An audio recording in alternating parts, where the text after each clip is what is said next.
Finally, race day. Staten Island on the left, with the Verrazano Bridge over New York Bay to Brooklyn, and Manhattan, 26 miles and a zillion heartbeats away. Down to where the rubber meets the road. The first action of the day, the men's wheelchair division is off the line. Conditions are cold and windy, making it especially tough for the chairs. The bridge challenges with the longest uphill on the course. Following the men, the women wheelers fight gravity and a strong headwind, which is not going to go away anytime soon. Number 301, Kurt Burnley, 3 times a winner here, and Ernst Van Dyke, the 2005 winner, pushed together to get rid of any pretenders early. Are you ready to run? On your marks!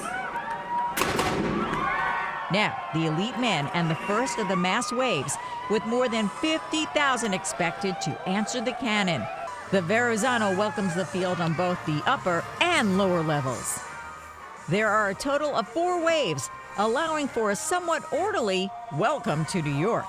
Order is essential at the top level of wheelchair racing. You take your turn at the front and then pull off and let the next guy fight the wind. Tatiana McFadden has no such help. She took the lead on the Verrazano and now looks up the blue line to more than 20 miles solo. Tatiana is going for the Grand Slam, an unprecedented accomplishment in the sport. She has wins in London, Boston, and Chicago, and New York could be her series MVP. It's shoulder to shoulder on the Verrazano. It will be over 5 miles into the course before you can find the daylight you need to establish your pace. In any case, what's the rush? For the lead women, absolutely rush hour. Stay in contact and use as little fitness capital as you can. It will come in handy later. The men's wheelchair win is down to 5 at the 24-mile mark. Already, each individual athlete is working on the strategy for the final yards. It's a moving chess game at over 20 miles per hour. To First Avenue in Manhattan, Prishka Jeptu runs in third. Up ahead, out of sight, Buzunesh, Diba, and Tigges Tufa. The lead men stay together over the 59th Street Bridge, all knowing that when they get to First Avenue, the surging will begin. Jeptu catches the fading Diba and moves into the lead with 2½ miles to go. The lead men have surprisingly stayed together as they cross the Willis Avenue Bridge into the Bronx, with the 20-mile mark just up ahead. A quarter mile to go for the wheelers.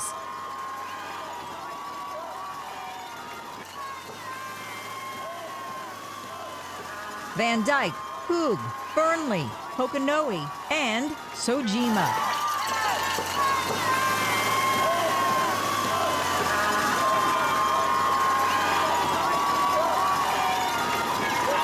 Hoog outflanks the others, goes to the outside, and takes the tape.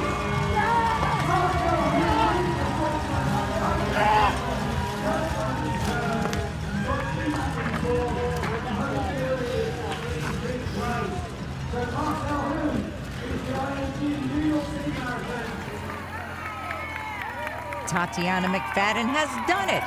The New York win earns her the Grand Slam, and she soloed the entire course.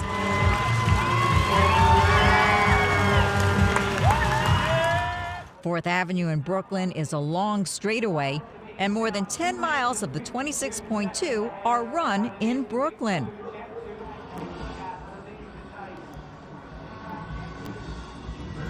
Prishka Jeptu wins New York and the World Marathon Major Crown for a $625,000 payday. At 22 miles, it's down to 2. Stanley Biwott, closest to the camera, and Jeffrey Mutai, defending champion. The first wave reaches the 20-mile mark. As far as the field is concerned, he's already cashed his check.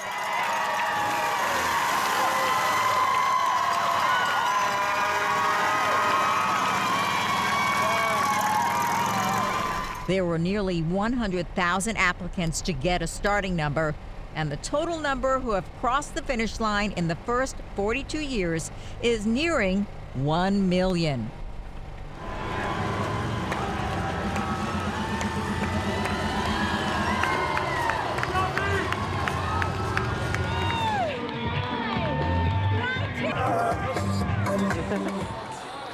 The finish line, always a sweet sight, regardless of the time on the clock.